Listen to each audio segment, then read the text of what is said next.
Hello mes épicuriens, j'espère que vous allez bien. Aujourd'hui, je vous amène en balade sur une île appelée Gorée, au Sénégal.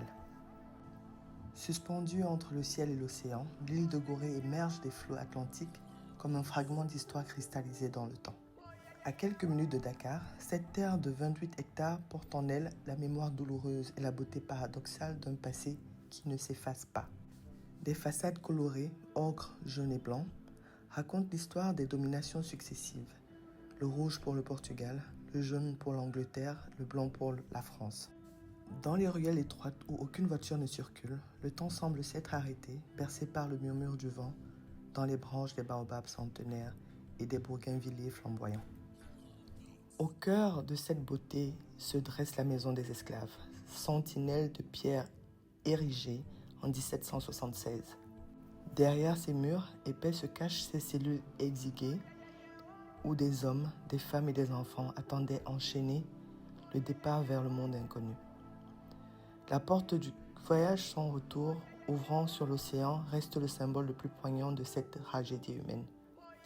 Du 15e au 19e siècle, Gorée fut le théâtre d'une des plus grandes tragédies de l'humanité.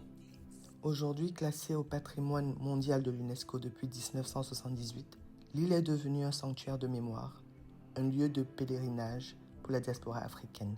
Au sommet, le castel domine l'horizon. Plus bas, le palais du gouverneur, l'église Saint-Charles-Borromée et les musées préservent la mémoire collective.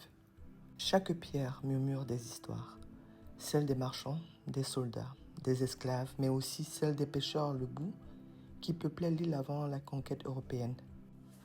Quand le soleil se couche sur Gorée, teintant l'océan de pourpre et d'or, l'île s'envole dans un manteau de sérénité. C'est dans ce moment suspendu que l'on comprend pleinement la force de ce lieu.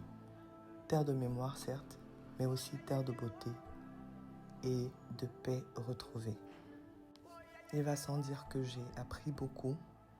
Je me suis reconnecté, je me suis ressourcé et je souhaite à tout le monde, au moins une fois, dans son existence, d'y faire un tour et de se reconnecter totalement.